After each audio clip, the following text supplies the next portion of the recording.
দেখুন, আমরা তো স্বামী বিবেকানন্দের পুণ্যভূমির লোক।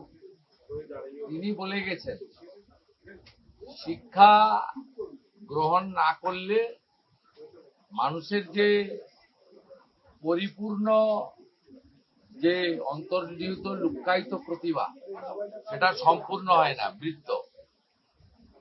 সেই কারণে বাবা সাহেব আম্বেদকর শিক্ষাকে সাংবিধানিক অধিকার, মৌলিক অধিকারের মধ্যে দিয়েছেন এবং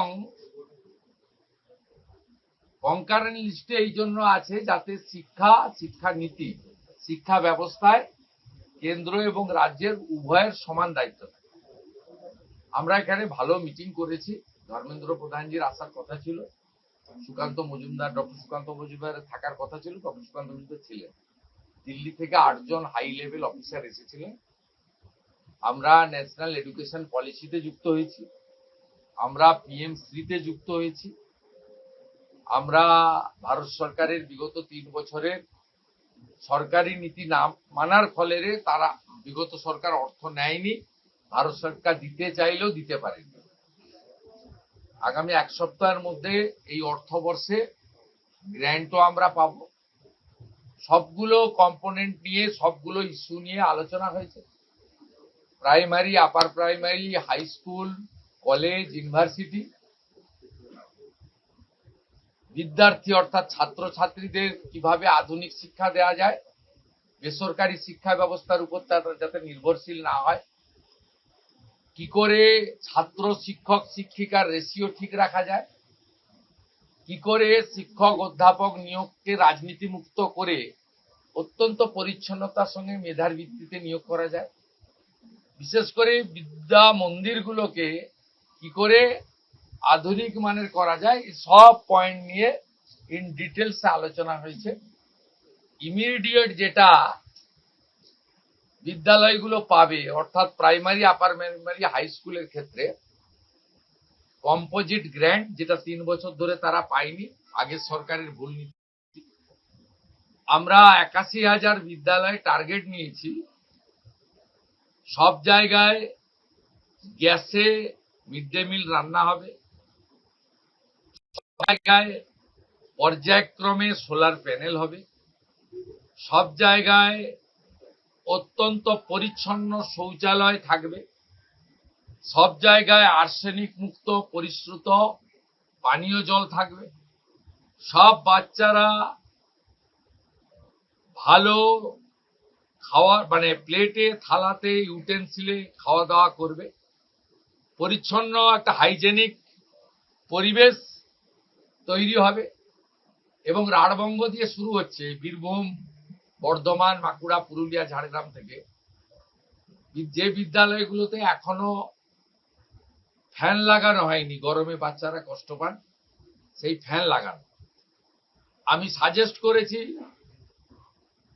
বালিকা বিদ্যালয়গুলিতে এবং ছাত্রছাত্রী অর্থাৎ কোয়েড স্কুল কলেজগুলিতে আমাদের ছাত্রীদের, বালিকাদের, কন্যাদের, বোনেদের জন্য sanitary vending machine, napkin machine, সেটা চালু করার ব্যবস্থা, অ্যাকোয়াগার্ড দেওয়ার ব্যবস্থা, একটা সুন্দর পরিবেশ তৈরি করা।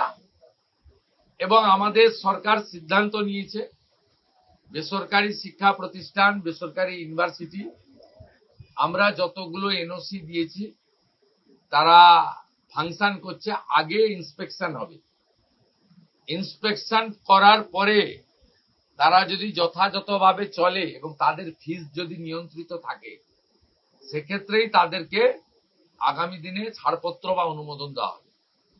শিক্ষাকে আমরা পণ্য করতে দেব না।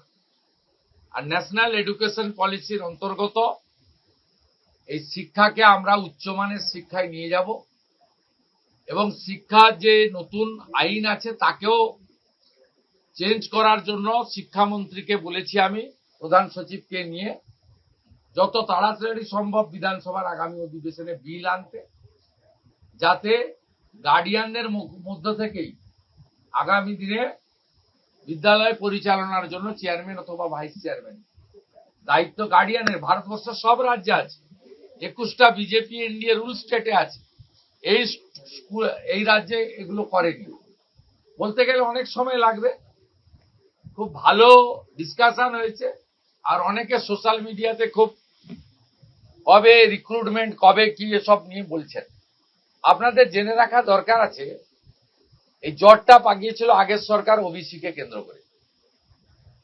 আমরা কি করেছি, আমরা ওবিসির যে ভুল নীতি ছিল বিগত সরকারের, বিধানসভায় আইন এনে ওবিসিটাকে আমরা প্রথম ঠিক করেছি। বিধানসভা আইন আনলে হবে না, সুপ্রিম কোর্টে গেছিল বিগত রাজ্য সরকার। আজকে সুপ্রিম কোর্টের সামার খুলেছে 8ই জুলাই। আজকে মেনশন করা হয়েছে আগামী কয়েকদিনের মধ্যে সুপ্রিম কোর্ট থেকে রাজ্য সরকার ওবিসি মামলার ক্ষেত্রে বেরিয়ে আসবে, এক্সিট করবে। তার ফলে যে 6000-এর পরীক্ষা আপনার মৌখিক হয়ে গেছে, বাকি যে 6000-এর মৌখিক বাকি আছে সেটাও হয়ে যাবে। আর আমরা সংকল্পপত্রে দেওয়া কথা অনুযায়ী কোনো রাজনৈতিক লোক নিয়োগ প্রক্রিয়াতে থাকবে না। দূষণ নারিয়ালার মতো চিফ সেক্রেটারি র্যাঙ্কের অফিসারকে আমরা প্রশাসক করেছি, চেয়ারম্যান করেছি। আপনারা শুনলে খুশি হবেন, তিনি আজকে 4 জন নিয়ে নিয়েছেন। এই সরকার স্বচ্ছতার সঙ্গে, মেধার সঙ্গে SC ST OBC WS PH roster মেনে, রিজার্ভেশন রোস্টার মেনে কাজ করবে। এবং 1 আগস্ট থেকে প্রাথমিক স্তরে 6 টাকা 78-এর বদলে 10 টাকা মিড ডে মিল হচ্ছে। এবং 1 আগস্ট থেকেই কলকাতা সহ বড় একটি অংশে ইসকন মিড ডে মিল বিতরণের দায়িত্ব নিচ্ছে। তারা কিছু ভর্তুকিও দিচ্ছে, ও হাই কোয়ালিটির খাবার দেবে। আপনারা আরো কয়েকদিন ডিম আর ইসকন নিয়ে আলোচনা করতে থাকুন, বাকিটা 1 আগস্ট আমি আপনাদের বলবো। এবিপি আনন্দ, এগিয়ে থাকে, এগিয়ে রাখে।